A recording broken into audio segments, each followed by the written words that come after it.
से रो रो करके अपना हाल को बुरा कर लिया। क्यों?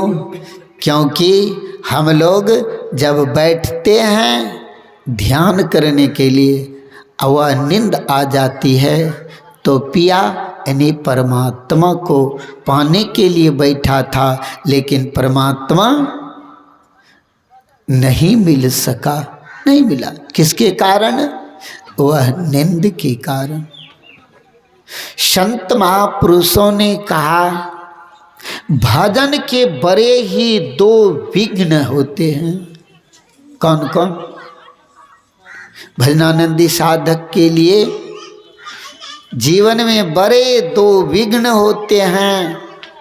एक का नाम है आलस और दूसरा का नाम है निद्रा।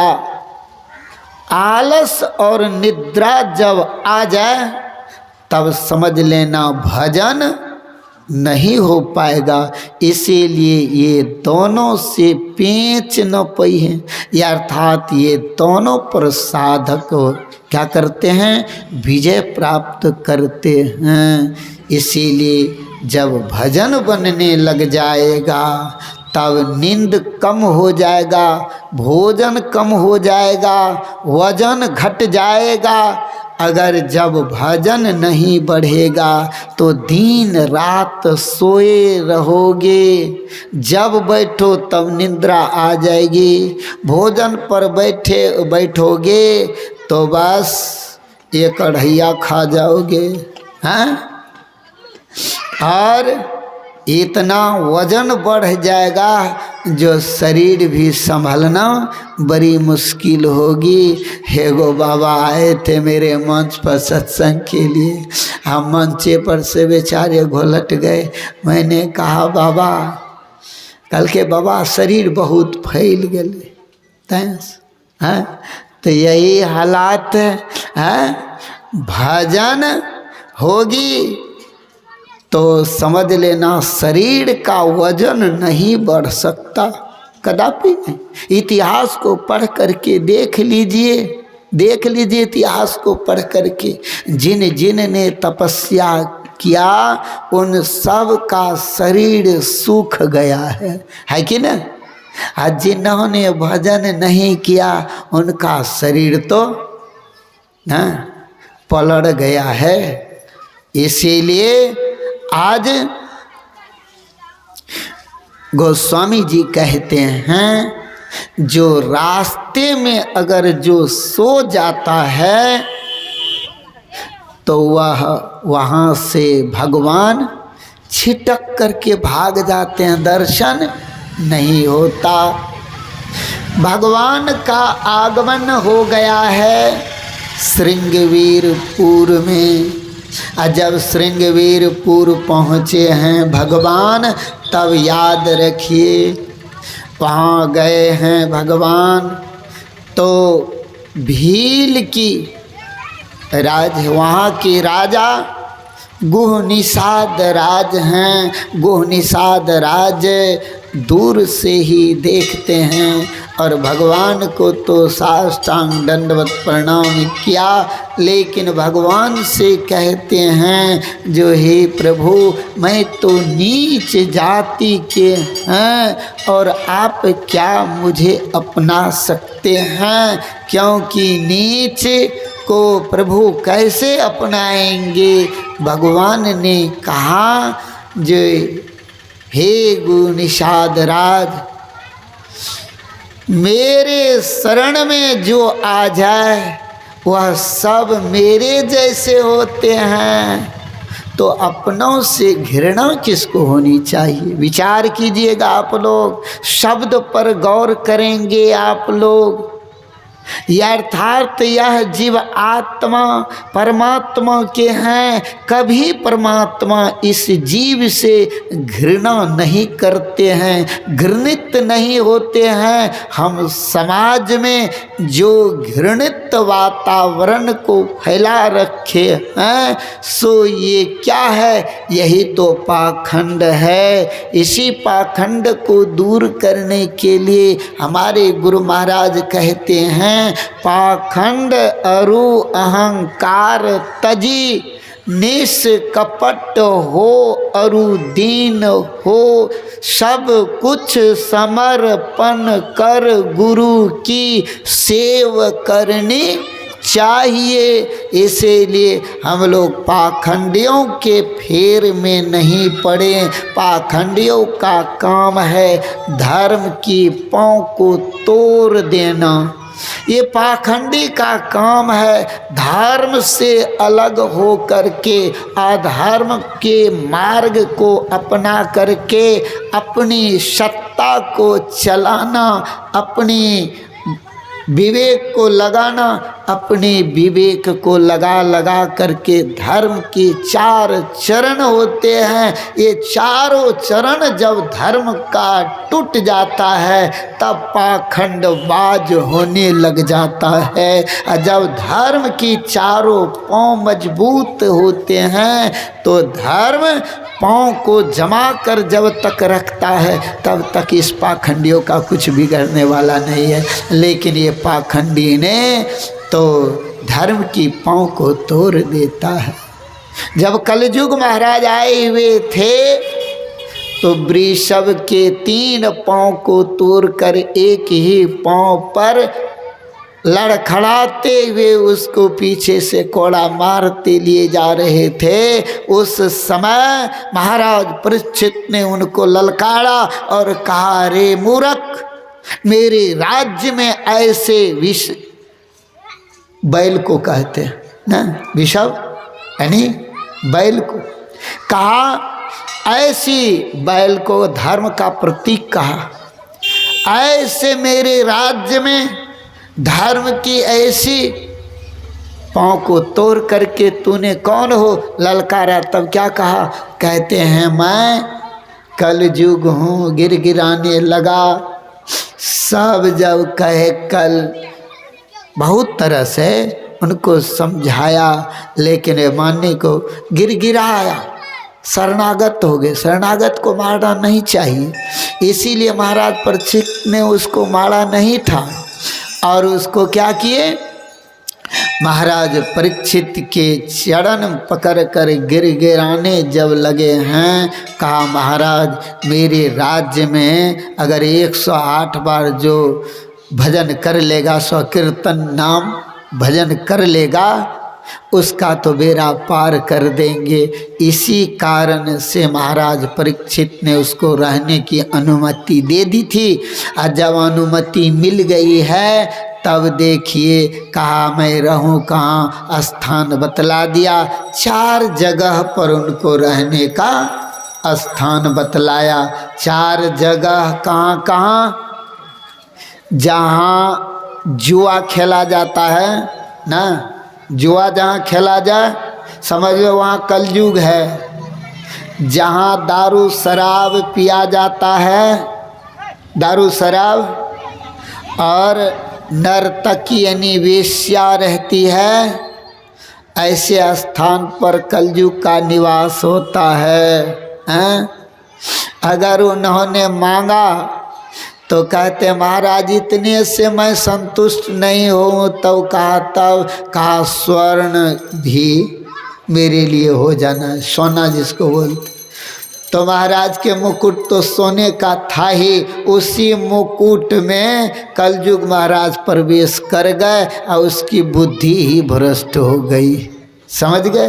और उस बुद्धि भ्रष्ट होने के कारण ही क्या किए थे, तो आज ऋषि के गले में सांप तक भी लटका दिया ना, लटका दिया। ऐसी स्थिति हो जाती है। तो हम लोग क्या करते हैं, घरे में कलयुग को मंगाते रहते हैं। घर में कैसे मंगाते हैं कलयुग को? देखिएगा 5 आदमी को बुला लेगा, हाँ, मचान बनाएगा आगे में दरवाजे पर, मचाने पर जुआ खेलना शुरू ना। तो कहते हैं बाबा वो जुआ खेलते हैं लेकिन पैसा दे करके नहीं, वैसे मनोरंजन के लिए खेलते हैं। अरे मनोरंजन करो कि जो भी करो, हाँ, लेकिन जुआ जुआ होती है, वहाँ साक्षात कलयुग आकर के बैठेगा। हाँ, कलयुग का काम है जब तक सर्वनाश न कर देगा तब तक तुमको छोड़ेगा थोड़ी, नहीं छोड़ेगा। इसीलिए वह सर्वनाश करवा ही देगा।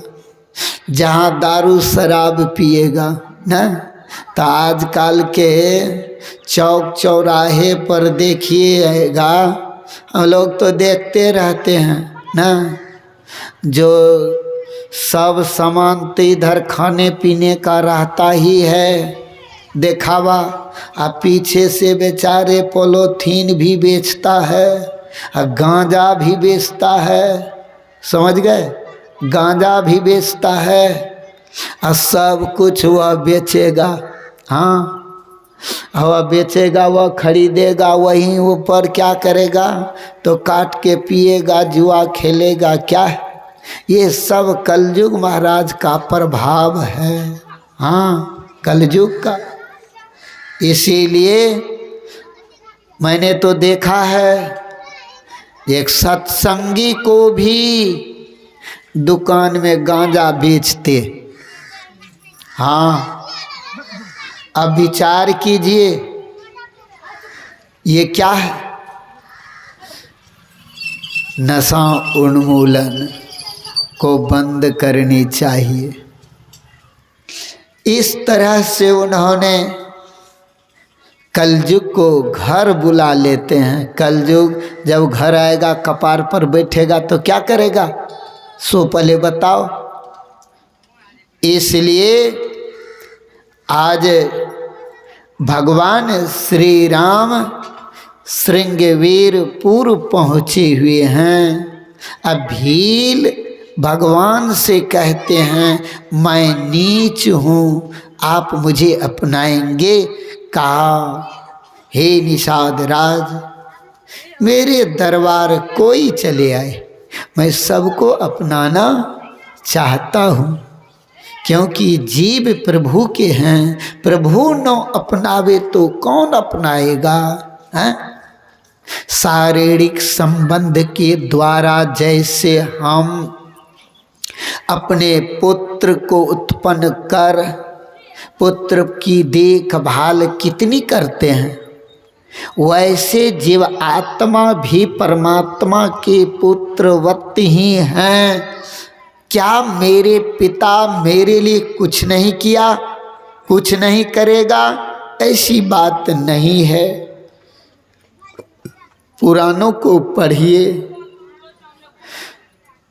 भगवान कहते हैं इस जीव आत्मा को, हे पुत्र तुम मेरे हो, तो शरीर रूप संसार में जाओगे तो जाओ, मैं तुम्हारे लिए 84 लाख वस्त्र पहनने के लिए तुम्हें देता हूँ, जाओ पहनना।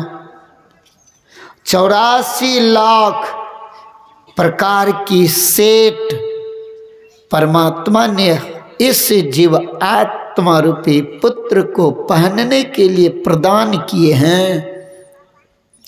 और कहते हैं जाओ 14 नौकर तुमको मैंने लगा दिया, इस नौकर से तुम काम करवाना, काम करवाना। 14 नौकर क्या है? ये इंद्रियां 14 होती है, 14 इंद्रियां ही 14 नौकर है। इस इंद्रियों के द्वारा जो कार्य होती है, परमात्मा ने कहा बेटा तुम कुछ मत करना। मेरे परम पिता परमात्मा ने कहा बेटा तो कुछ नहीं, इनसे तुम सब काम करवाना। तो इंद्रियों के द्वारा जो ज्ञान की जाती है वह सारे ज्ञान हमारे सहायक हैं। इन सारे ज्ञान की सहमति से ही आत्मज्ञान की प्राप्ति होती है। इसीलिए इन कान के द्वारा श्रवण कर जो ज्ञान की प्राप्ति होती है, उन ज्ञान के माध्यम से ही हम अंतर्मुख होते हैं। इस आँख के द्वारा जो रूप को देखते हैं, वह रूप के सहारे मात्र से हम स्वरूप का ज्ञान करते हैं। एवं प्रकार से 14 इंद्रियों का कार्य अलग अलग होता है। 14 इंद्रियों का कार्यकलाप जो अलग अलग होती है, सारी इंद्रियों में शक्ति वह आत्मा से ही आती है। इसी आत्मा की शक्ति जो संपूर्ण इंद्रियों में बिखर चुकी है, बिखरी हुई शक्ति को जो साधक अपने अंदर में सिमट लेता है, ऐसी सिमटी हुई शक्तियों में उद्रगमन होती है। उद्रगमन ऐसा होता है जो हमारे सामने जो अंधकार की फाटक लगी हुई होती है, जब तक हम सब का उद्रगमन नहीं होगा तब तक याद रहे जो अंधकार का नाश नहीं हो सकता। इसीलिए सिमटने के लिए है तो ये 14 इंद्रियां नौकर है। नौकर को जो कार्य कहोगे करने के लिए करना होगा कि ना। नौकर का काम है मालिक का काम करना, लेकिन यहाँ तो नौकर मालिक बन करके बैठा है, अब मालिक यहाँ नौकर हो करके बैठा है।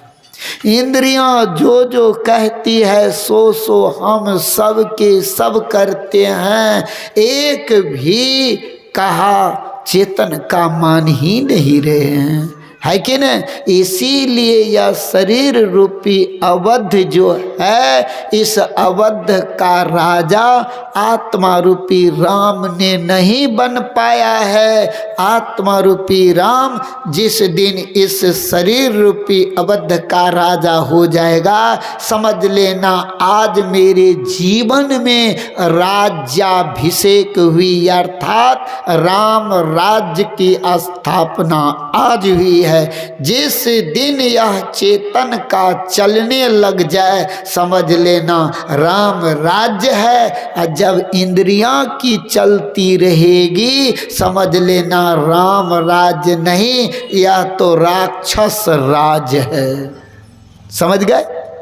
इस तरह से आज भगवान कहते हैं जो अपनाना है, जीव को तो पीव ही अपनाते हैं, और दूसरा कौन अपनाने वाला है, कोई अपना नहीं सकता। इसीलिए भगवान गुह निषाद राज की कुटिया में गए हैं तो बड़े ही वार्तालाप होने के बाद प्रभु ने गुह निषाद को अपनाया और वे रात्रि मुकाम भगवान श्री राम ने किया।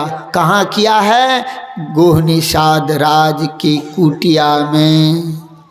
गुह निषाद राज श्रृंगवेरपुर के राजा हैं। श्रृंगवेरपुर में जितने भी प्रजा थी, सारी प्रजा को आदेश किया निषाद राज ने। कहा हे प्रजावासियों सुनो, भगवान आज मेरे अतिथि बने हुए हैं। अतिथि देवो भवः, अतिथि देवता के समान होते हैं, पूजने योग्य होते हैं। ऐसी अतिथि का अपमान मत करना। अतिथि की अपमान करने से देव नाराज हो जाते हैं, प्रसन्न नहीं रहता है। इसीलिए देव प्रसन्न नहीं होगा तो समझ लेना मेरे से जो शुभ कर्म होना चाहिए उसमें विघ्न उत्पन्न हो जाएगा। विघ्न उत्पन्न हो जाएगा। इसीलिए निर्विघ्नता पूर्ण अगर आप संपन्न होना चाहते हैं तो कहा अतिथि देवो भवः। अतिथि का अर्थ जिसका तिथि न हो उसी को अतिथि कहते हैं। समझ गए? तिथि जिसका निश्चित न हो ऐसे अतिथियों का स्वागत और सम्मान करना चाहिए। मेरे घर कोई आवे उसका सम्मान होना चाहिए कि अपमान होना चाहिए? बताइए तो, क्या यही शिक्षा है? हमारे दरवाजे पर कोई आया उसे अपमानित करके भेज दो यहाँ से, ये अपमान नहीं। भगवान अपमान सहन नहीं करते हैं, है कि नहीं? इसलिए हमारे द्वार जो आए उसका स्वागत सम्मान करना चाहिए। सीखो सम्मान करना, अतिथि की सम्मान करना सीखो। कहाँ सीखोगे? ज्ञान कहाँ होगी? सत्संग में ज्ञान होगा। जहाँ सत्संग होती है वहाँ तो आप जाते नहीं, ज्ञान कहाँ होगा?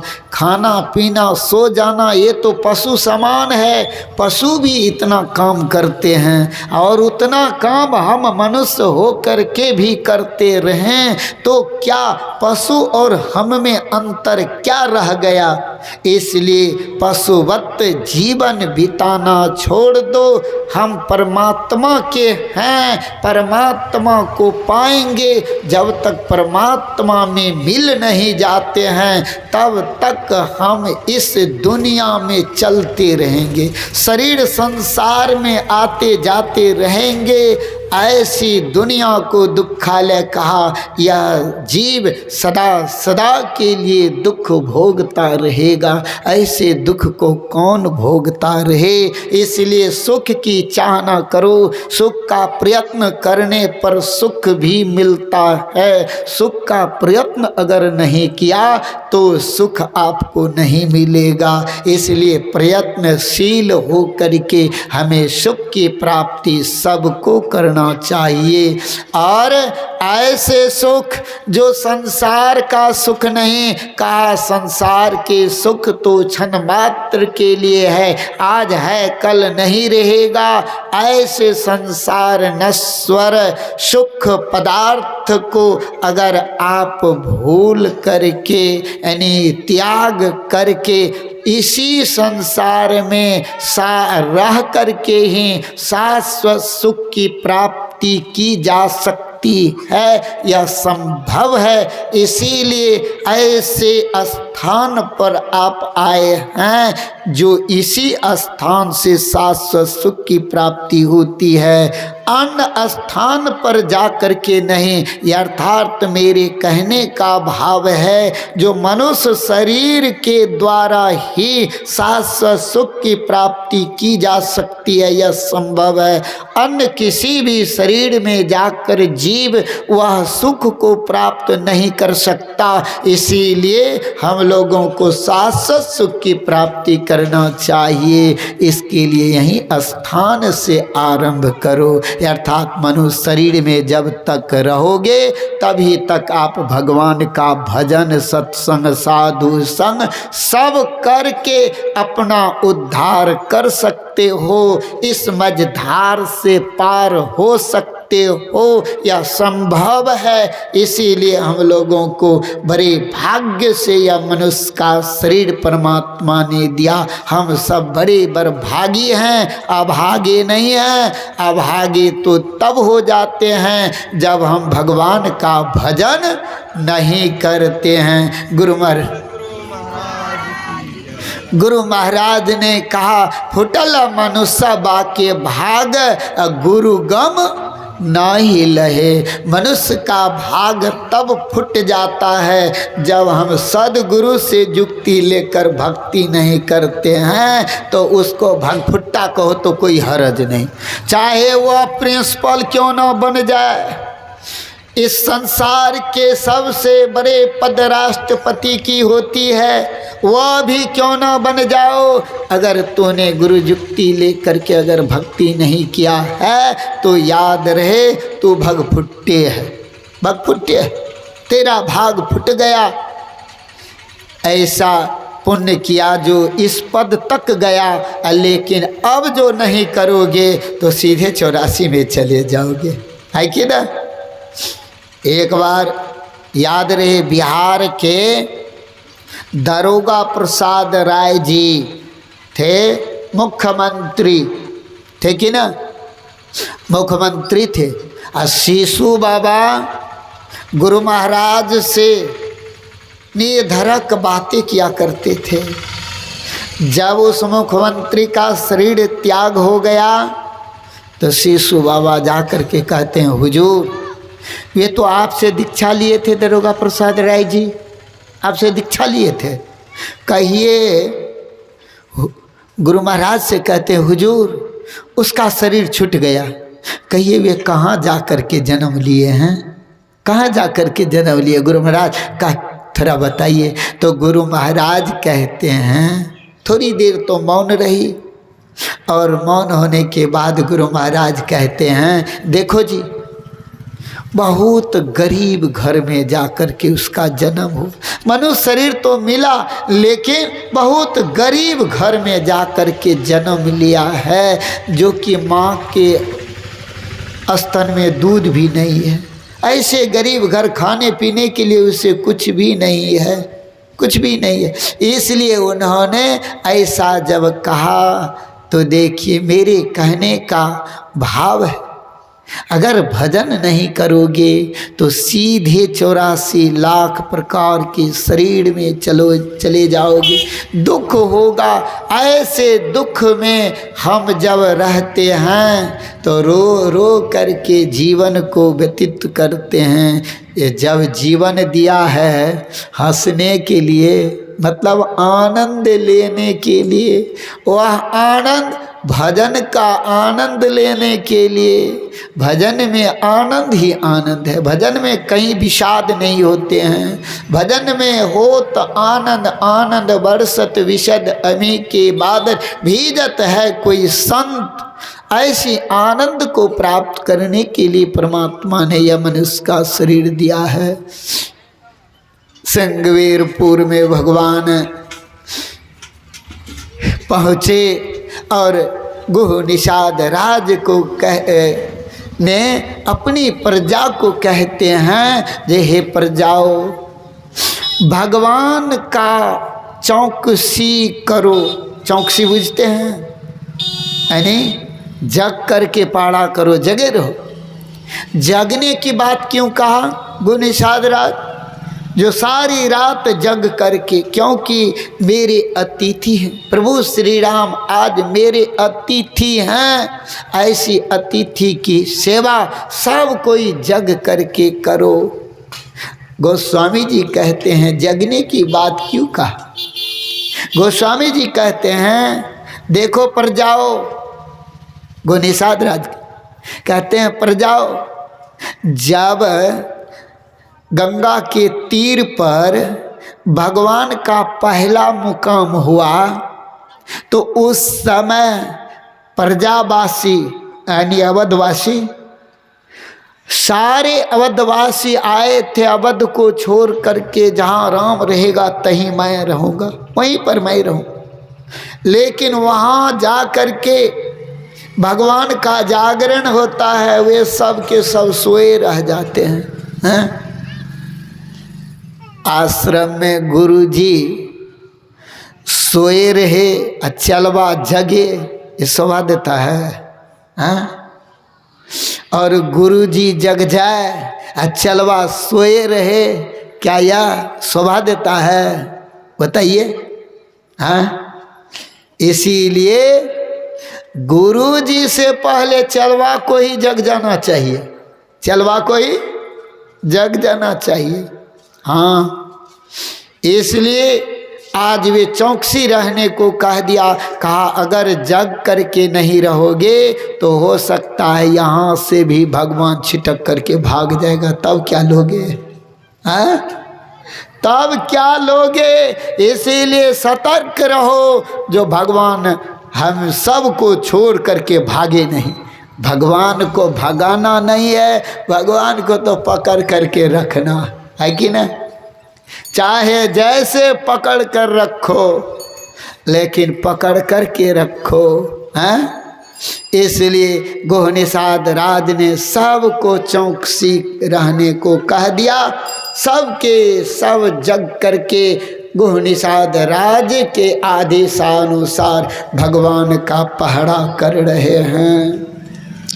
जब भगवान की पहरा में सब लगे हुए हैं तो उसी समय क्या होता है, तो देखिए आगे में लक्ष्मण जी धनुष बाण लिए भगवान की चौकसी कर रहे हैं।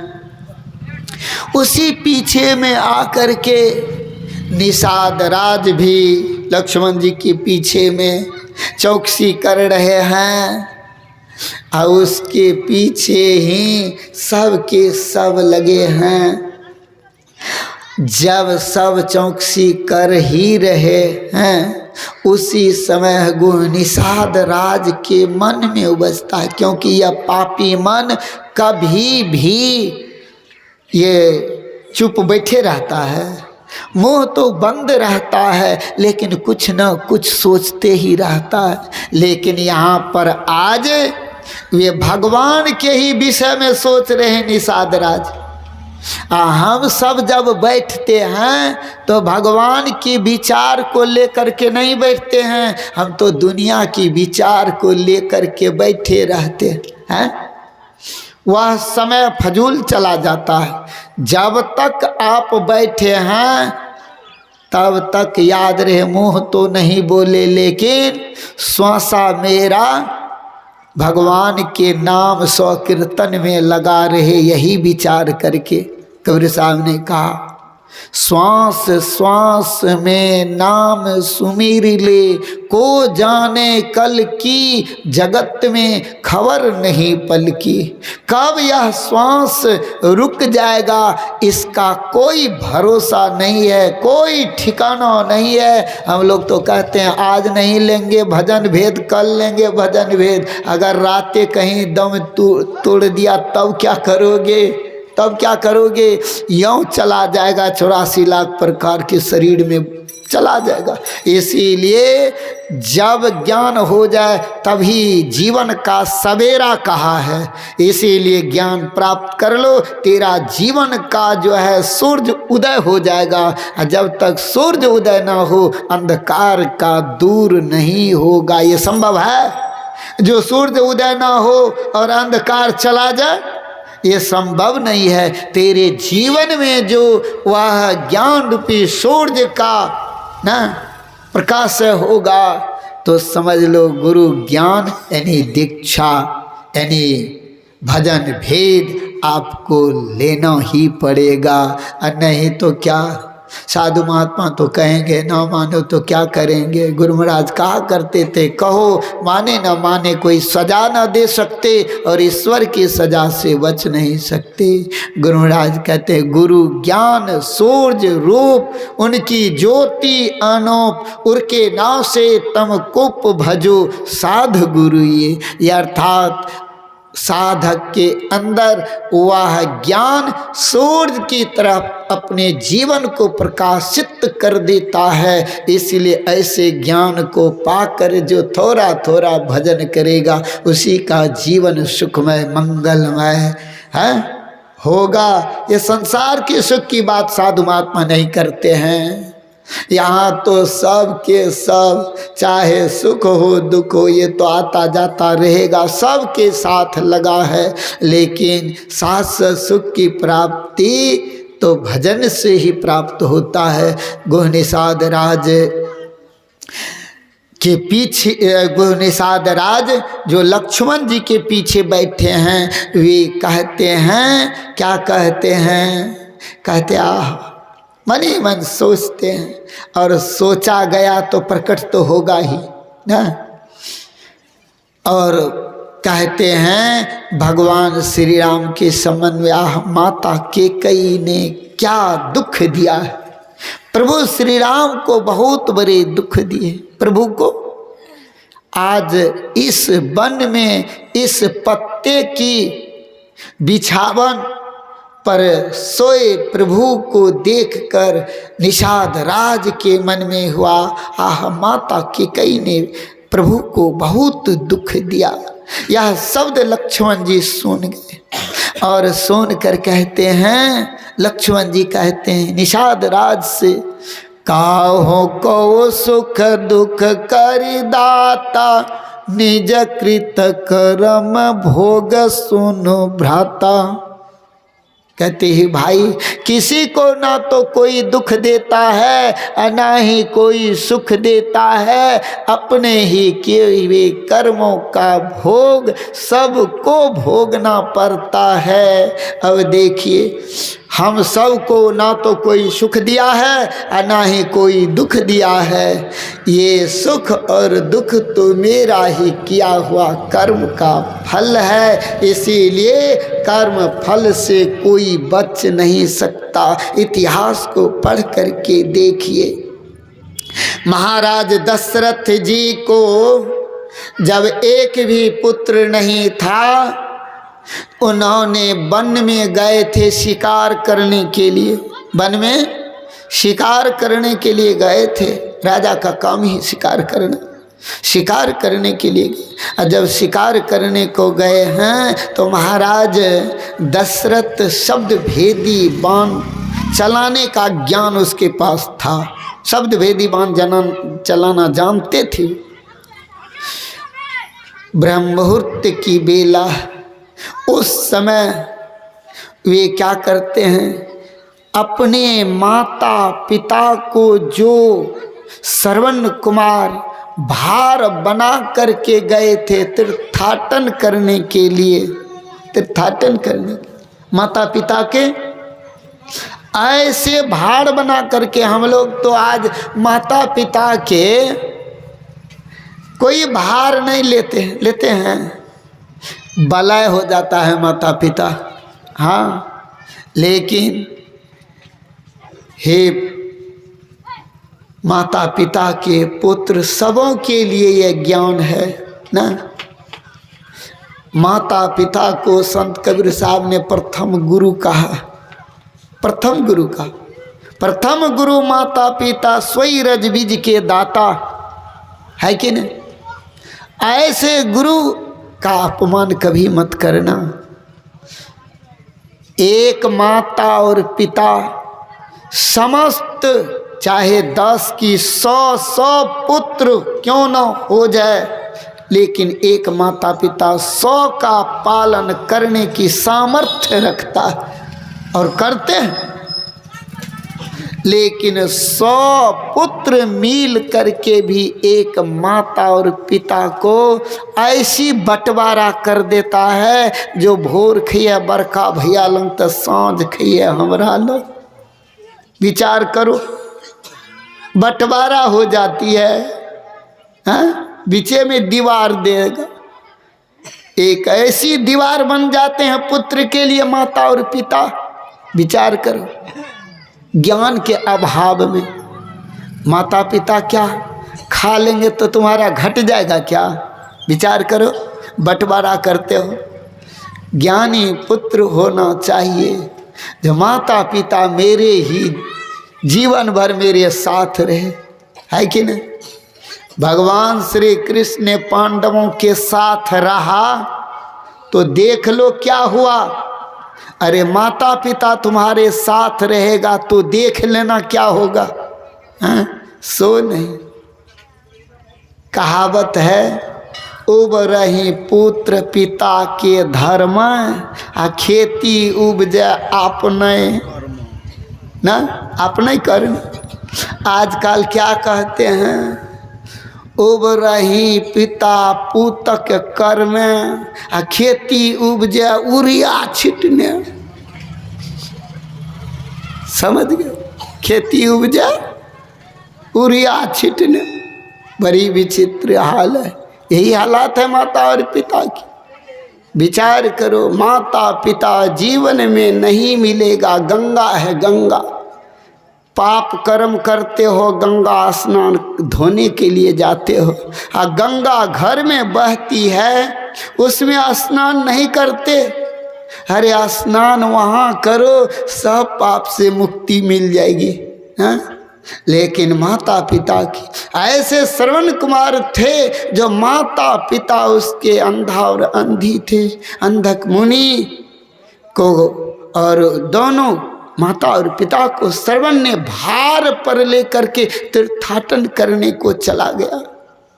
लेकिन जगह का भी प्रभाव पड़ता है। कैसे? थोड़ी आप लोगों को, जब घनघोर जंगल होकर के माता पिता को तीर्थाटन के लिए लिए जा रहे थे श्रवण कुमार, तो एक स्थान पर जाकर के उन्होंने भार को रखा। जैसे भार को रखते हैं उसकी मति मारी गई। मति मारी गई। मति ऐसा मारा गया जो श्रवण कुमार क्या करते हैं, अपने माता पिता को जो भार लेकर गए थे सेवा तीर्थाटन करने के लिए, आज उसी माता पिता को अपशब्द कहने लग गया। यहाँ तक कि गाली तक देने लग गए। अंधक मुनि तो संत थे, संत तो अंत की बात जानते हैं। उन्होंने कहा, बेटा जितना गाली तुमको देना है दे दो, देते रहो, लेकिन बेटा जिस स्थान पर तूने भार रख दिया है, इस स्थान पर जो तुम्हारा पांव पड़ा हुआ है, थोड़ा यहाँ से अलग हट जाओ, थोड़ी कदम भर हट जाओ। हटने की बात कहते हैं तो उनके मन में हुआ, अच्छा थोड़ा कहते हैं हटा लेता। जैसे वह भार को हटाते हैं तो पैर भी हट गई। अब उसको ज्ञान हो गया, जो हाय हाय मैंने जिन पिता को भार बनाकर तीर्थाटन करने के लिए निकला, पिता की सेवा के लिए, ये सारे सेवा मेरा निष्फल चला गया। हे विधाता, मेरे मुख में क्या हो गया जो ऐसे प्रभु मैंने ऐसे माता और पिता को अपशब्द कहा। इतिहास मुझे क्या कहेगा? हैं? इस तरह से जब अफसोस करने लगा, रो रो करके वह जीवन को बेहाल कर लिया, तब जाकर के अंधक मुनि ने कहा, बेटा दोष तुम्हारा नहीं है, दोष तुम्हारा नहीं है। कहा तब कहा दोष तो इस स्थान का है, जो इस स्थान पर जो ऐसे शत्रुओं ने ऐसी कत्ल की थी, जो यह स्थान अपवित्र था। ऐसे स्थान पर तुम्हारा पग पड़ जाने से तुम्हारे मनोवृत्ति को ही बिगाड़ दिया, मनोवृत्ति बिगड़ गया। इसीलिए बेटा तुम्हारे मुंह से ऐसा शब्द निकल गया। कोई बात नहीं, अब चलो आगे बढ़ा। गए कितने थे? सरवन सरवन खटा मोही, नहीं हो? हैं? कितना कष्ट उन्होंने अपने माता पिता के लिए किया है, नहीं किए हैं? इतिहास पढ़िए। और श्रवण कुमार अपने माता पिता के लिए जल लाने के लिए सरोवर गया, और सरोवर जाते ही जैसे वह पानी का पात्र जल में डुबाया, आवाज हुई, आवाज हुई। और आवाज होते ही वे क्या करते हैं, तो आवाज सुनाई दिया महाराज दशरथ को। उन्होंने देखा नहीं था, लेकिन शब्द सुनाई दिया। किस ओर से शब्द आ रहा है, उसी ओर क्या करते हैं, शब्द भेदी बाण को चला दिया। चलाने पर वह शब्द भेदी बाण वहां जाकर श्रवण कुमार को लग जाता है। श्रवण कुमार को लगते ही वह प्राण का त्याग कर देता है, लेकिन प्राण त्याग करने से पहले यों जल लेकर के वह पात्र और महाराज दशरथ वहाँ चला आया, जो मेरा शिकार है, शिकार लेने के लिए। लेकिन वह शिकार तो था नहीं, वह तो श्रवण कुमार था। श्रवण कुमार की कराहते जीवन को देख करके वह अफसोस किया। कहा तुम कौन हो? अपना परिचय दिया। कहते मेरे पिता प्यासे हैं, जाकर के पानी मेरे पिता को पिला दीजिए, है ना। कभी प्यासे को पानी पिलाया नहीं, बाद अमृत पिलाने से क्या फायदा। भूखे को अन्न खिलाया नहीं ना तो भूखे को कभी भोजन कराते, ना कभी निवस्त्रों को वस्त्र दान करते हैं, ना अन्न दान, ना वस्त्र दान, ना अर्थ दान, ना ज्ञान दान। कोई दान करना तो सीखे नहीं हैं।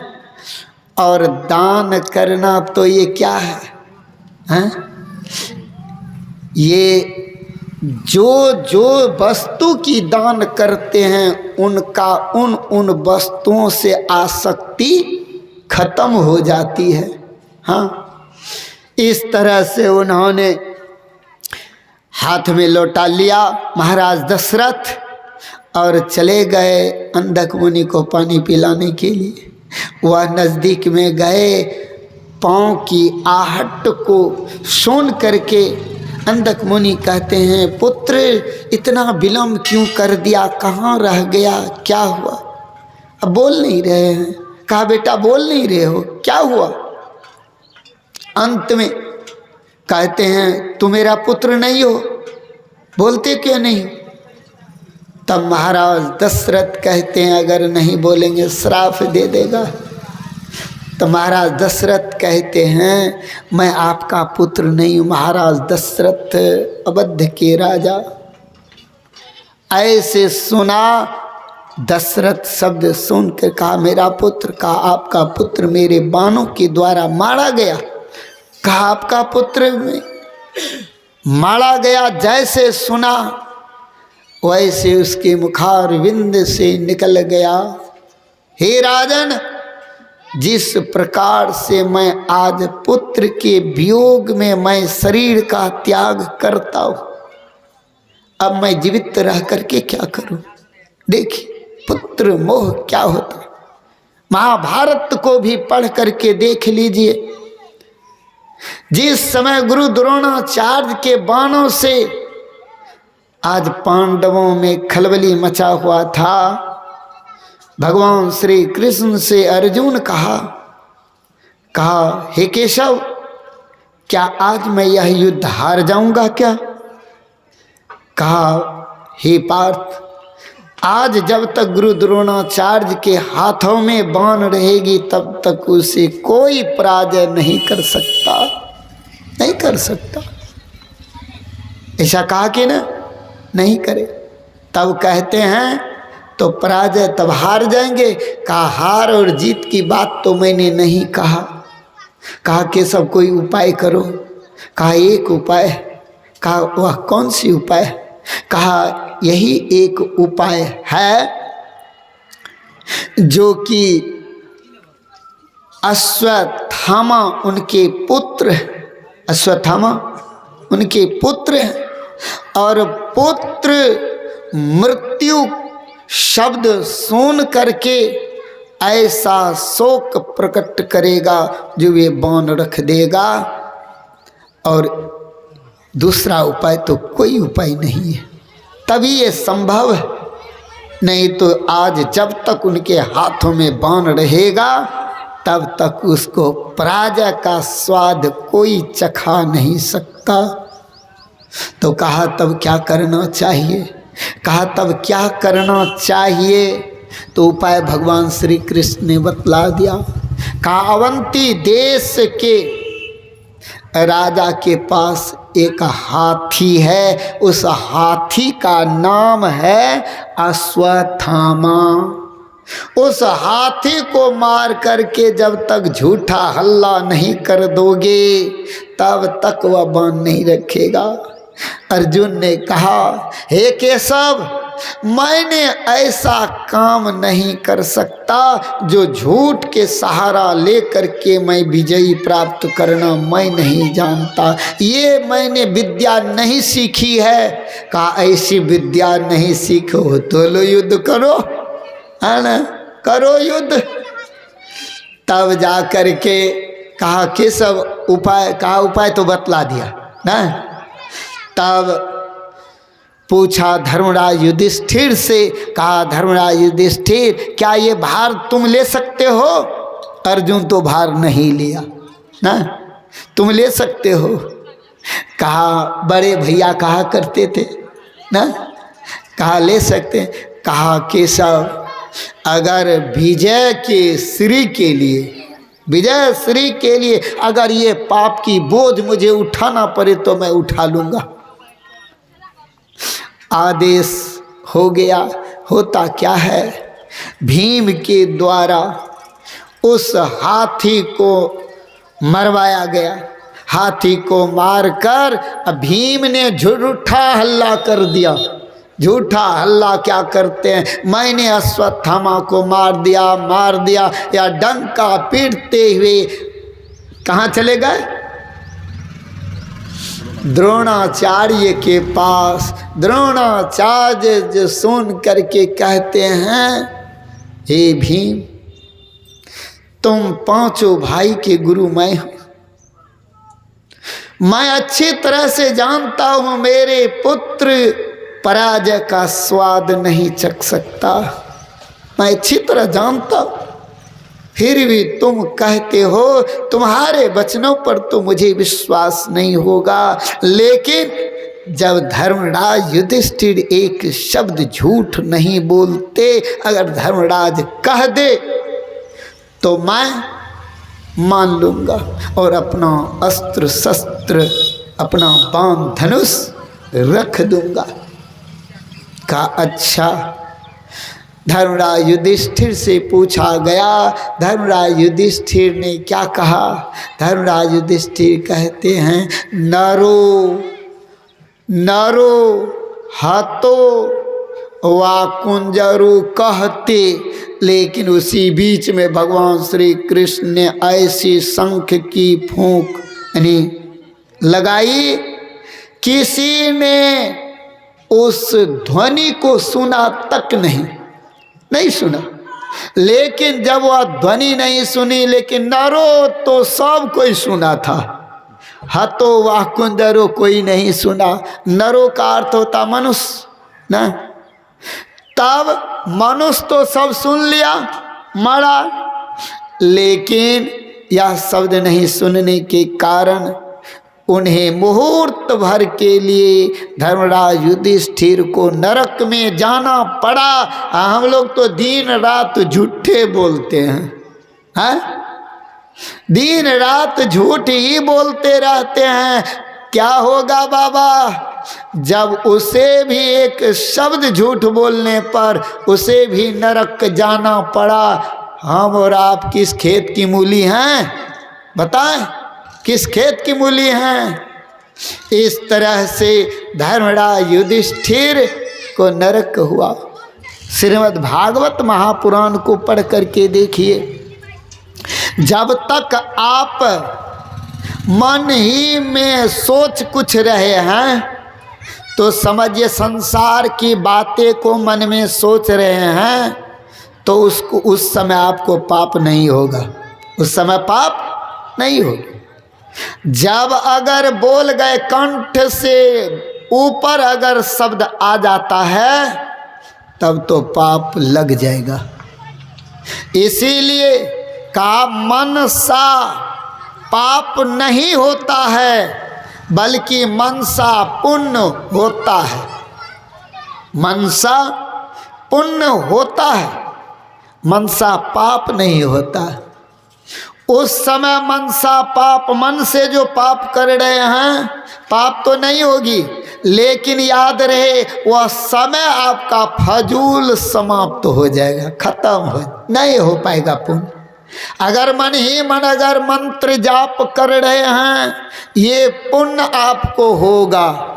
इसीलिए कहा हमारे गुरु महाराज कहते हैं अति पावन गुरु मंत्र मना ही मन जाप जपो, उपकारी गुरु रूप को मानस ध्यान थपो। गुरु महाराज कहते हैं। और भगवान श्री राम कहते मंत्र जाप मम दृढ़ विश्वासा, पंचम भजन सोम वेद प्रकाशा। इसलिए मनसा पुण्य होता है, बल्कि मनसा पाप नहीं होता। आज ये गला से ऊपर उठ करके नरो शब्द सब कोई सुन लिया, इसीलिए उनको भी मुहूर्त भर के लिए जाना पड़ा। पुत्र की मृत्यु शब्द को सुनकर बाण रख दिया, उसी समय मौका मिल गया और उनकी मृत्यु भी हो गई। पुत्र मोह क्या होता है, इससे हम सबको पता चल गया।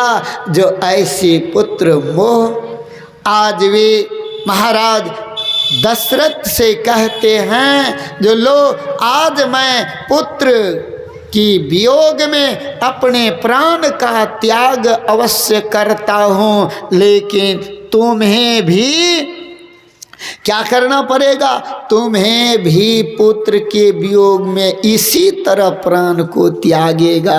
जैसे कहा इसी तरह पुत्र के वियोग में प्राण त्यागेगा। तो महाराज दशरथ खिलखिला करके हंसने लग गया। जब खिलखिला कर हंसने लग गए हैं तो महाराज दशरथ कहते हो मुनिवर, हमें एक भी पुत्र नहीं है, मेरा चौथापन भी आ गया है, एक भी मुझे पुत्र नहीं है, मैं किसके वियोग में प्राण त्यागेंगे। कहा वृथा न हुई देव ऋषिवाणी, ऋषि महर्षियों की मुखारविंद से जो वचन निकल जाए वह ब्रह्म की रेखा है, वह मिटने वाला नहीं है, नहीं मिटेगी। इस तरह आज देखो समय पा करके महाराज दशरथ को चार चार पुत्र हुए हैं। आज महाराज दशरथ के चार पुत्र में दो पुत्र और एक पुत्र वधू ना आज वन को निकल गए हैं। महाराज कोप भवन में पड़ा हुआ है, कोप भवन में पड़ा हुआ है, लौट करके आएंगे कथा में, है कि ना। इसीलिए आज वे कोप भवन में वे राम राम रट रहे हैं। कोप भवन में ही महाराज दशरथ ने क्या किया है, प्राण का त्याग किया है। राम कही राम कही राम कही राम, राम न दशरथ गए सुरधाम, चले गए कि ना। आज वे चले गए, राम राम कह करके पुत्र के वियोग में उन्होंने क्या किया, शरीर का त्याग किया कि न। वृथा न हुई देर ऋषिवाणी। इस तरह से आज वे श्रृंगवेरपुर में महाराज कहते हैं निषाद राज, जो माता ने बड़ी की कई माता ने भगवान को दुख दिया। लक्ष्मण जी कहते हैं ये कर्म का फल सबको भोगना पड़ता, कोई दुख नहीं दिया। इतना वार्तालाप करते हुए आज सवेरा हो जाता है।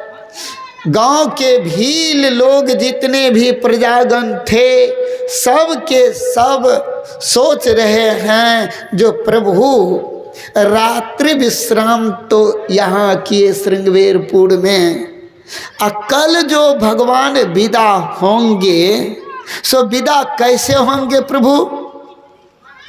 तो जाएंगे तो जमुना जी तो पार करना पड़ेगा, जमुना पार करेंगे तो कोई साधन तो इसमें है नहीं। साधन तो एक नौका ही है कि ना, साधन एक नौका ही है।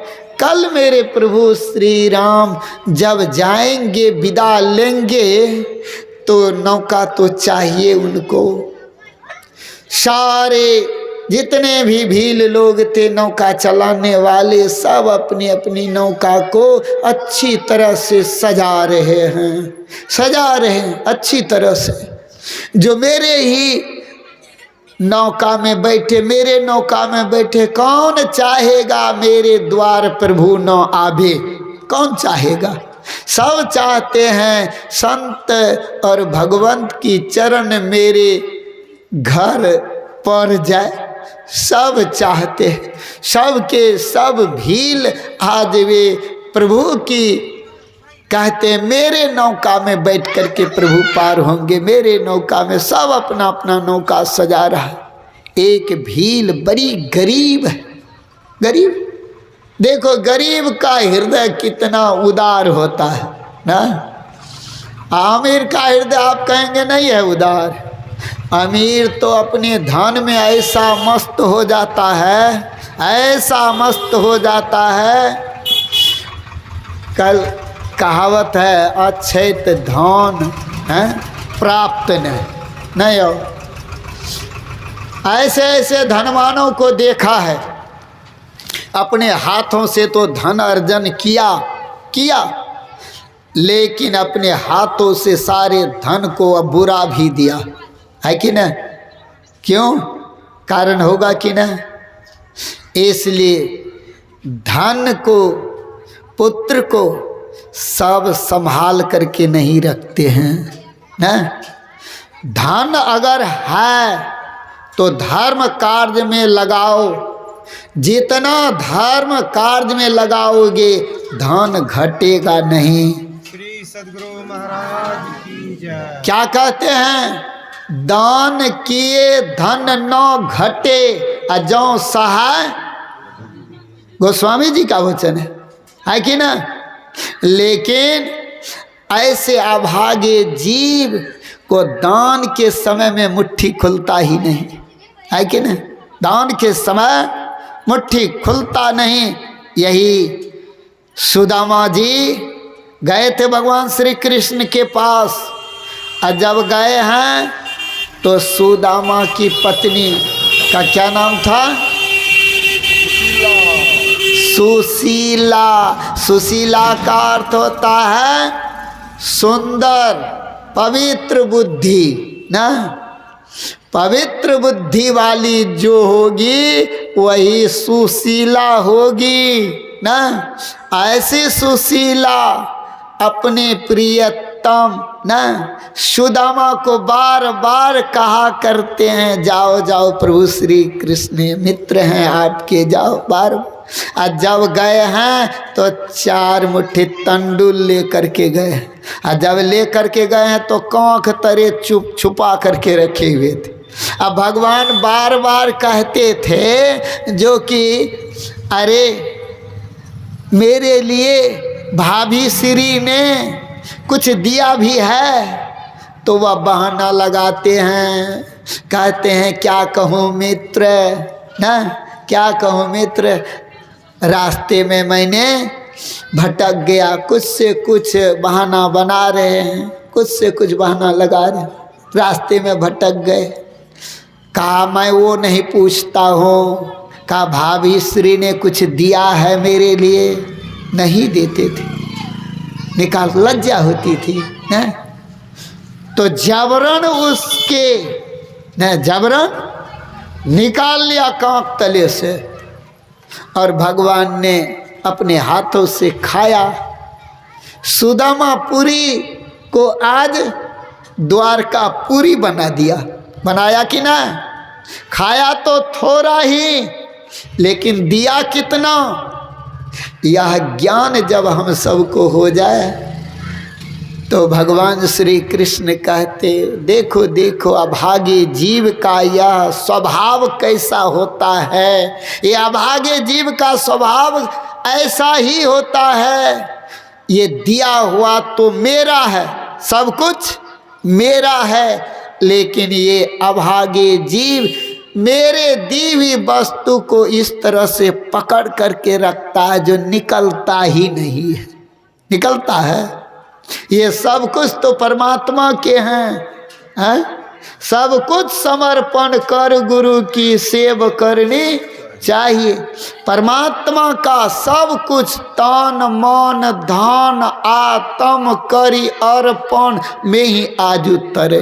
ये सब कुछ तो परमात्मा का है, अब फिर भी परमात्मा को अर्पण हम सब नहीं करते हैं। हम कहते ये मेरा है, मेरा ना। कबीर साहब ने कहा न घर तेरा न घर मेरा, अचिरियों रैन बसेरा रे। यह घर किसी का नहीं है, ये तो सब परमात्मा ने तुम्हें बना कर दिया है। और तुम कहते हो मैं अरुमोर तोर ते माया, ये मेरा तेरा पन जब तक लगा रहेगा तब तक तुम माया के अधीन में रहोगे। माया के अधीन में जब तक रहोगे तब तक आपको दुख ही दुख होगा, सुख नहीं हो सकता।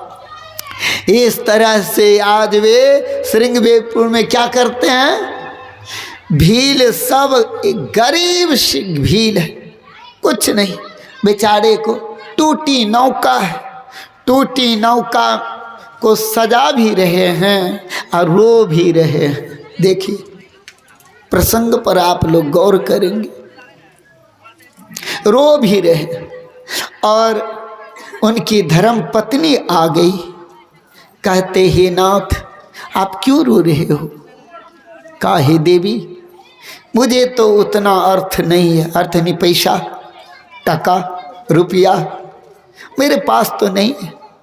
देखो सब अपनी अपनी नौका को अच्छी तरह से सजा रहे, फूल पल्लव आदि से सुशोभित कर रहा। क्या मेरी इस टूटी नैया में, नौका में प्रभु श्री राम बैठेंगे? जो अति पवित्र सुंदर सजाया हुआ है उसी नौका में प्रभु बैठ करके जाएंगे, क्या मेरे नौका में बैठेंगे? इस तरह का वचन कहते ही उनकी धर्मपत्नी, धर्मपत्नी किसको कहते जानते हैं?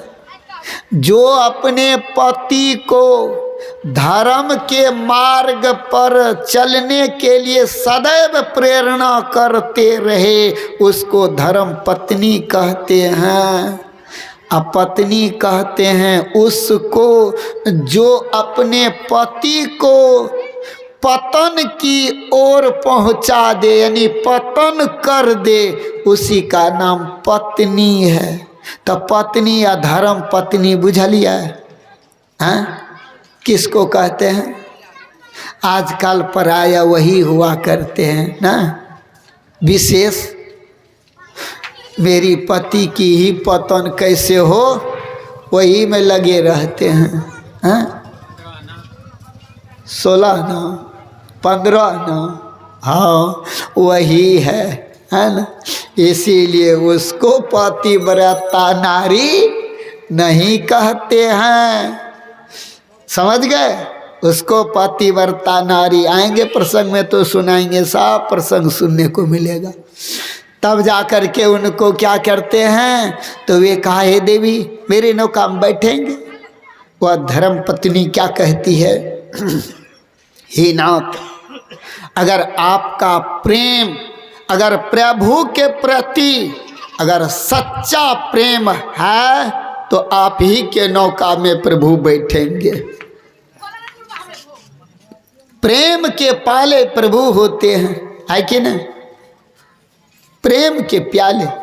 इस तरह से प्रभु क्या करते हैं, तो इधर अतिथि बन करके गुह निषाद राज के जो पीछे बैठे हुए वह क्या करते हैं, गुह निषाद राज राजा है, लेकिन वह लक्ष्मण के पीछे जो बैठकर चौकसी कर रहे थे, वह निषाद राज के पीछे आकर के वह गरीब, जो गरीब थे, वह गरीब भील आकर के वे भी क्या करते हैं, तो कहते हैं चले आए हैं चौकसी के लिए, चौकसी के लिए।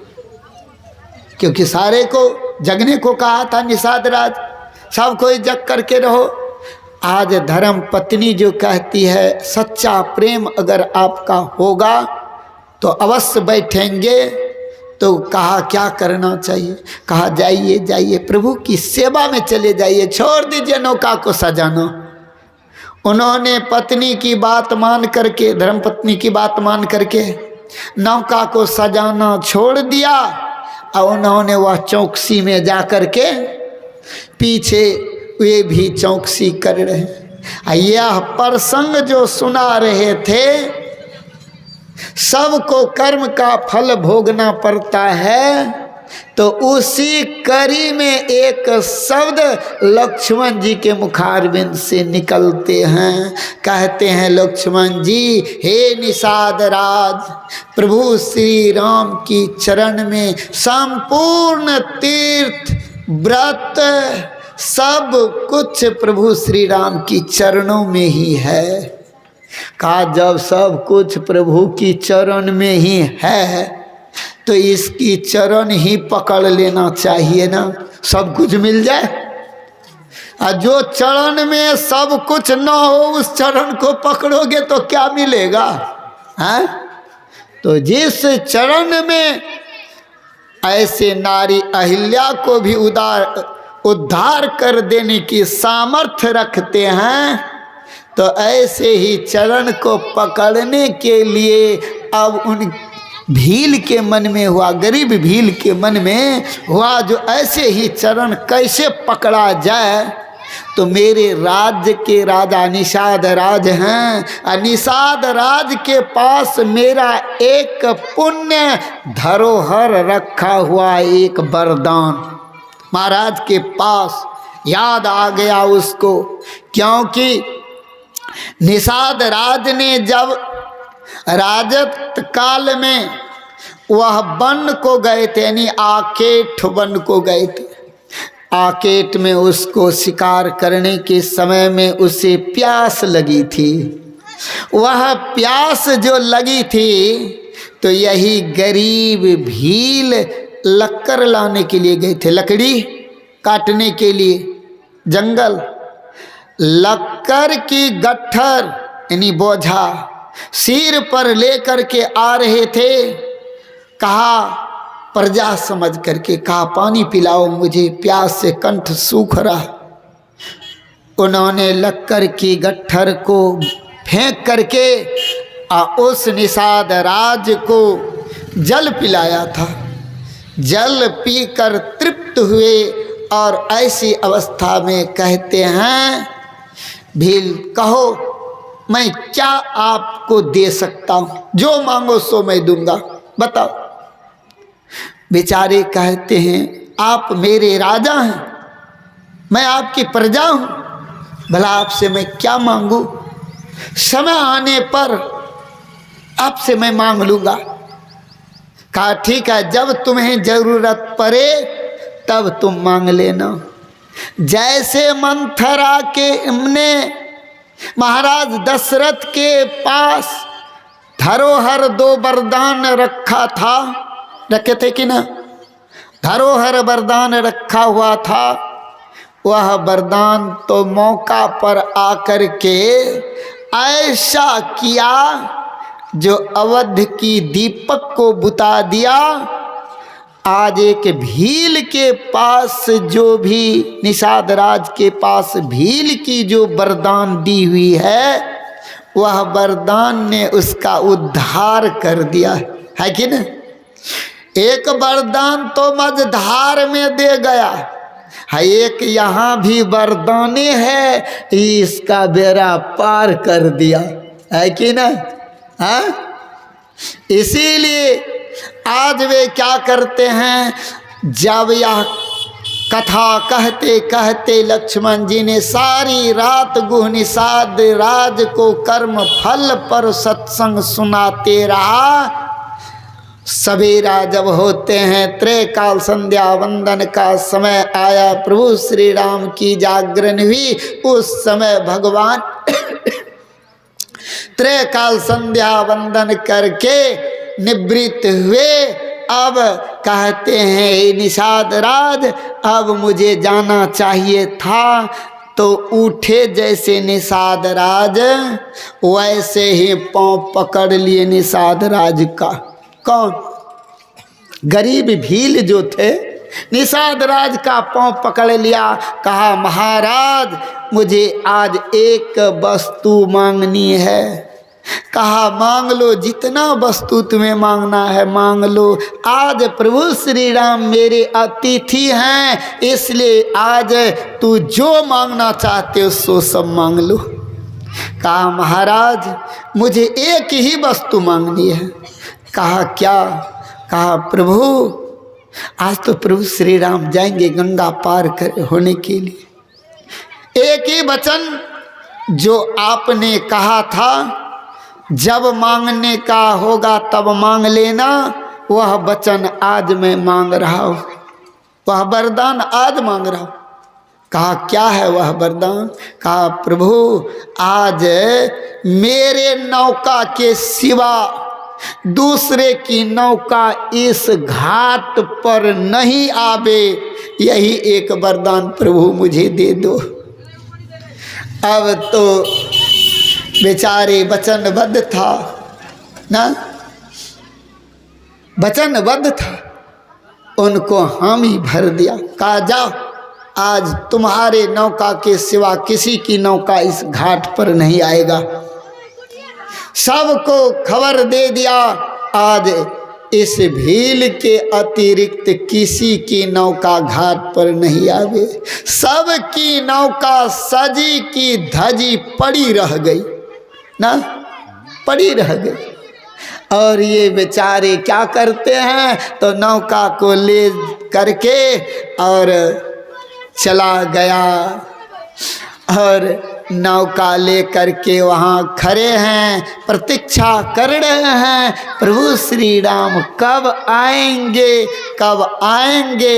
इधर त्रैकाल संध्या वंदन कर भगवान को साथ लेकर के और वे श्रृंगवेरपुर के यानी गंगा के तट पर पहुँच जाते हैं।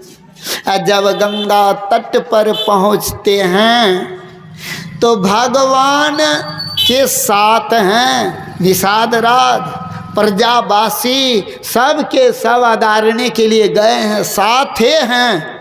लेकिन याद रखिए भगवान नौका मांग रहे हैं, लेकिन निषाद राज ये नहीं कह रहे हैं मेरे अतिथि प्रभु श्री राम हैं, तू इसको नौका जल्दी से ला करके नज़दीक दो। हैं ये कहने की हिम्मत नहीं हुई है। किसको किसको हिम्मत नहीं हो रहा? निषाद राज को, क्योंकि निषाद राज का वचन अभी बिका हुआ है, नहीं हो बिके हुए दान दिए हुए वस्तु। एक दान किसी को वस्तु कर दो और फिर वो दान दूसरे को भी करोगे, क्या करोगे दूसरे को? कि एक ही व्यक्ति को करोगे, नहीं तो दूसरा। यही हालात हुआ था ना, लेकिन समय तो नहीं है, मौका लगेगा तो आप लोगों को बेर कर ना। लेकिन ये प्रसंग को सुना करके ही विराम लेंगे ना। गंगा पार कर दें क्या? रहने दें, गंगा पार बेरे कल करेंगे। हाँ इसीलिए सुन लीजिए थोड़ी देर, है ना। ये सब कह रहे हैं बाबा, एक तरफ कह रहे हैं अखनिए पार क्या दियो, ये सब कहते हैं बेरिया पार करें। ठीक है, तो सुन लीजिए, पार करने में तो 2 मिनट लगेगा, लेकिन इसका विस्तार करेंगे तो बहुत होगी ना।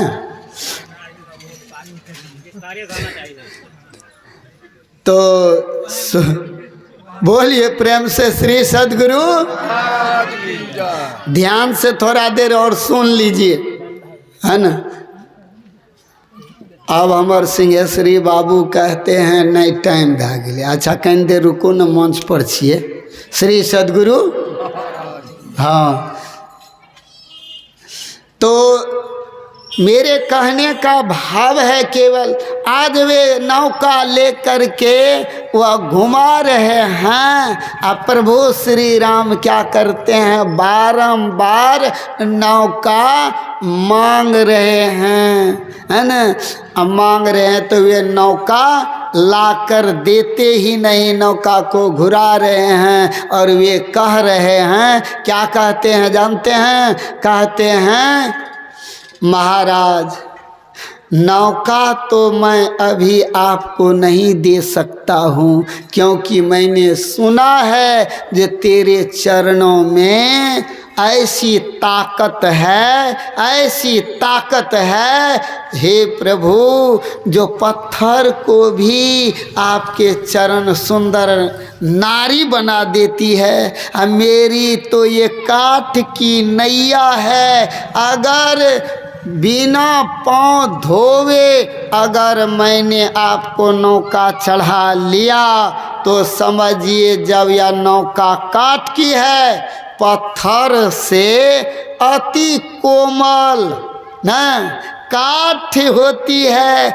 जब पत्थर बन गए सुंदर नारी तो काठ की नैया जो हो जाए नारी, तो हमारा तो जीविका यही है।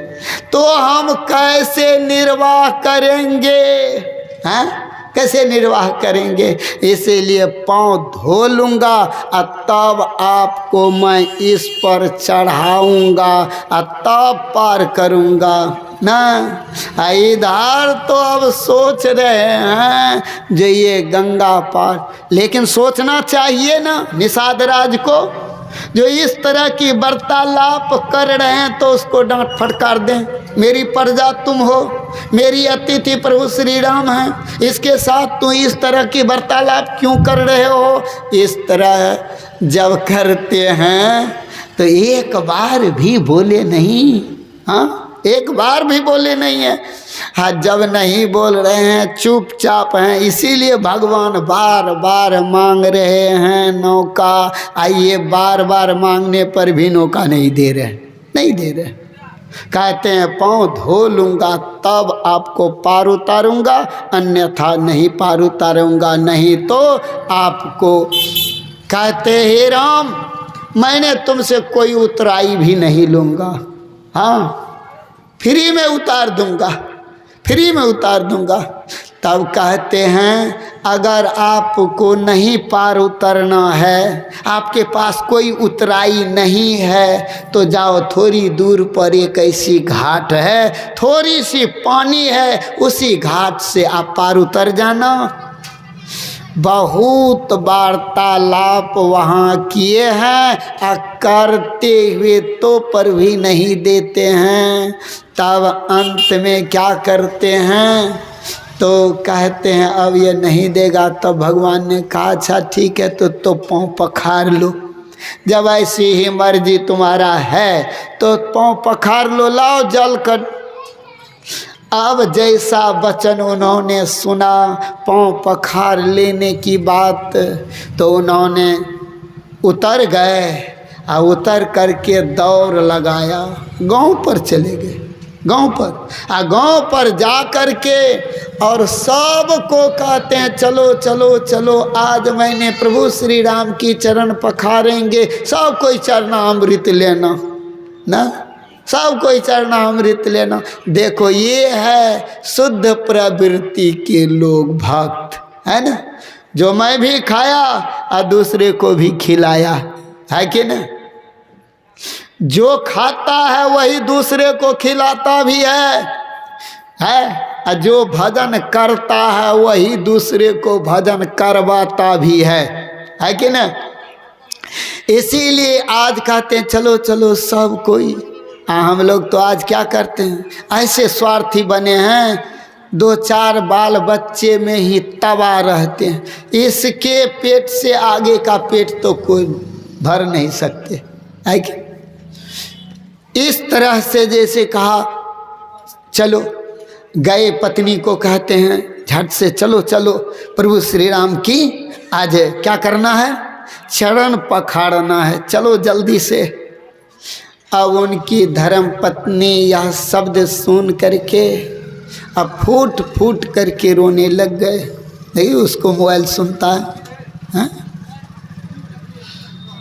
वो सत्संगी बना है अभी तक जो मोबाइल से प्रेम नहीं करेगा? हैं? पूछिए। हाँ, हम तो बाबू साफ साफ सबको कहेंगे, रोक मत रखिएगा। हाँ, विचार अवश्य करिएगा। लेकिन हाँ, उनकी पत्नी क्या कहती है, हे विधाता, आज मैं कितना गरीब हूँ, मेरे द्वार पर तो प्रभु श्री राम आए, लेकिन हे विधाता, मेरे घर में आज एक पात्र भी नहीं है जो मैं प्रभु की चरण को पखारूं। बिलख बिलख करके रोने लग गई। विधाता को कहते हैं, विधाता मेरे घर में कोई पात्र नहीं, लेकिन धैर्यवान है भील। भील कहती है, हे देवी, चलो चलो, पात्र नहीं है, लेकिन मेरे पास एक पात्र है। कहा, कौन सी पात्र? कहा, जिस नाव में जो पानी आती है, उस बर्तन से, जिस बर्तन से मैं नाव की पानी को निकालता हूँ, वह मेरे पास एक कठौता है। हे देवी, कठौता का भी भाग्य उदय हो जाएगा, क्योंकि पत्थर अर्थात ताम के आदि आदि के जो बर्तन होंगे तो वह भी प्रभु की चरण को चूसेगा नहीं चूसेगा। चरणामृत उसमें लेंगे तो उसको तो लाभ नहीं मिलेगा। लेकिन काठ कितने हैं? काठ को पानी सोखने की ताकत होती है कि नहीं? इसलिए कहा, चलो उसी कठौता में चरना अमृत प्रभु का ले लेंगे, ताकि काठ का भी उद्धार हो जाएगा। है? देखो क्या भाव है।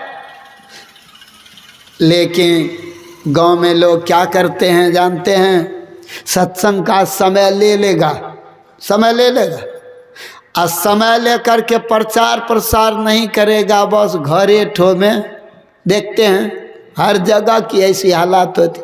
प्रचार प्रसार क्यों नहीं करते हैं? क्यों? वह भी सत्संग में आकर के अपना भाग्य का उदय कर सकता है।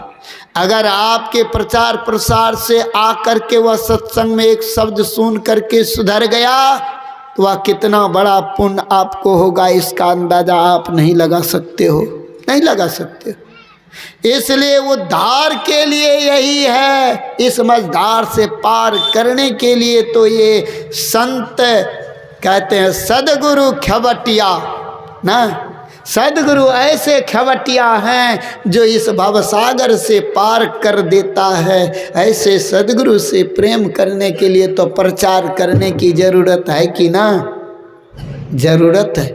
इसलिए उन्होंने थोड़ी देर और रुक जाइए बस, तब जाकर के उनको क्या करते हैं, दौड़ करके आया, कठौता में पानी लेकर के अब प्रभु श्री राम के पास आ गए हैं। और आकर के क्या करते हैं, चरण पखारने के लिए।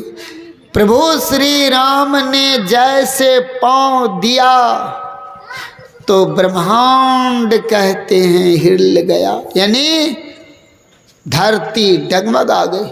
प्रभु श्री राम जब झुक गए, प्रभु श्री राम को कहते, हे प्रभु आप मेरे सर पर हाथ रख दीजिए, पकड़ लीजिए प्रभु, पकड़ लीजिए, गिरिए मत। देखिए कैसा भक्त है जो आज कहते हैं चरण तो मैं पकड़ा हूँ, आप अपने दोनों हाथों से मेरे सर को पकड़ लीजिए, मेरा सिर भी धन्य हो जाएगा। जिन सिर पर संत के हाथ पड़ जाए वह सिर रहेगा, समझ लो। इसीलिए कहा, यह रख दो अपने दोनों हाथ, मेरे सर पर रख दो अपने दोनों हाथ ना। दोनों हाथ से पकड़ लिया और उस समय भगवान लक्ष्मण के तरफ देखने लग गई एक टक से। फिर सीता माँ की ओर हो करके देखने लग गए एक टक से। गोस्वामी तुलसीदास जी महाराज ने कहा, कहते हैं लक्ष्मण जी के तरफ एक टक निहारने का तात्पर्य क्या है? तो कहते हैं, हे लक्ष्मण, जब बचपन में हम दोनों भाई एक ही पलना में सोते थे, एक ही पलना में, जिस रात्रि तुम्हें अंगूठा नहीं मिलता था उस रात्रि अवधवासियों को तू जगा करके रखता था, संपूर्ण अवधवासियों को जगा करके रखता था। आज कैसे हैं ये भक्त, देखो देखो, आज तो पूरा चरण धो करके ही छोड़ेगा, केवल अंगूठा ठो नहीं, पूरा चरण धो करके ही छोड़ेगा।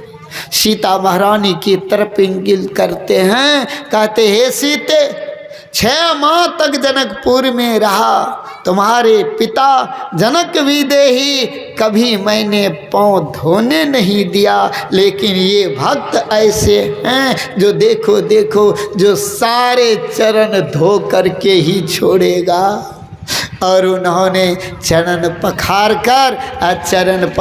करके उन्होंने क्या किया, गंगा पार कर दिया। प्रभु को जब गंगा में जाते हैं तो गंगा में घुमा रहे हैं भगवान श्री राम को। लक्ष्मण जी क्रोधित हो रहे, ये क्या कर रहे हैं? प्रभु श्री राम ने कहा, जो तुम ये क्या कर रहे हो? अरे कहा, हे प्रभु, मैंने इसमें घुमाता हूँ इसीलिए। हे प्रभु, आपने तो 84 में हमको बहुत घुमाया है, इस भवसागर में मैं घुमाता हूँ मैं तो केवल गंगा पार करने की अधिकारी हूँ। गंगा, आप तो यह 84 की भवसागर को पार कर देने वाले हो। प्रभु, मुझे तो बहुत घुमाया, अब भी मुझे पार कर दो। मैं आपके तन को पार किया है, ये तन ब्रह्म का, ब्रह्म को मैं अगर पार किया है तो ब्रह्म आज मुझे पार कर दे, इसीलिए मैं ऐसा करता हूँ ना।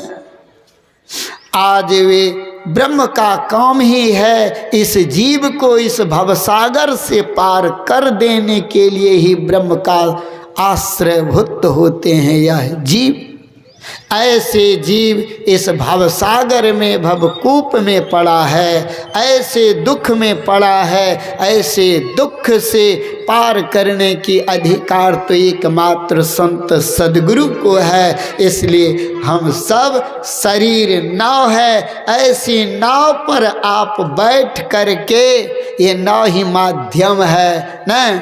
भगवान श्री राम ने कहा, करण धार सद्गुरु दृढ़ नावा, दुर्लभ साज सुलभ करी पावा। यह दुर्लभ साज समान आपको सामने है, ऐसे साज समान को पाकर जिन्होंने अपने परलोक को नहीं सुधारा वह कृतघ्न नीच बुद्धि आत्महिंसक की गति में जाता है। इसीलिए भवसागर से पार होने के लिए परमात्मा ने यह मनुष्य का शरीर दिया है। पार होने के लिए जब पार उतार दिए हैं तब क्या करते हैं, उतराई देना चाहते हैं और उतराई नहीं दी है, उतराई।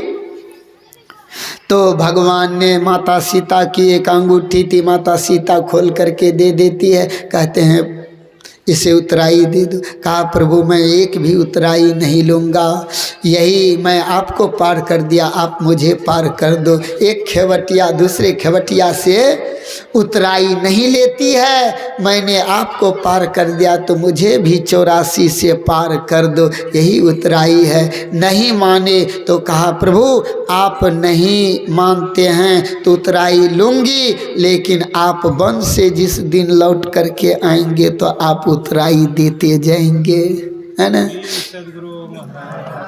इस तरह से उन्होंने वहाँ से क्या करते हैं, श्रृंगवेरपुर से भगवान सुमंत को रथ लौटा देते हैं। लौटाने का प्रसंग आप लोगों को बेर काल से आरंभ करेंगे। जो भगवान का वो रथ जो लौटकर अवध गए हैं सुमंत जी लेकर के, और घोड़ा तक भी आज रो रो करके अपनी बुरी हाल कर ली है, हाल बेहाल कर ली है। किस तरह घोड़ा भी रो रहा है उसमें प्रभु श्री राम के लिए।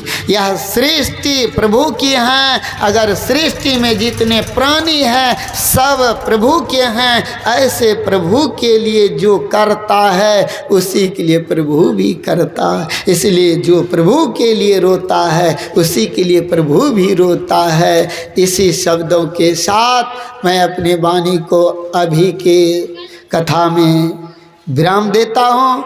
आप लोग बेर काल सवेर से आइए। विलम्ब आप लोग करते हैं, मैं नहीं करता हूँ।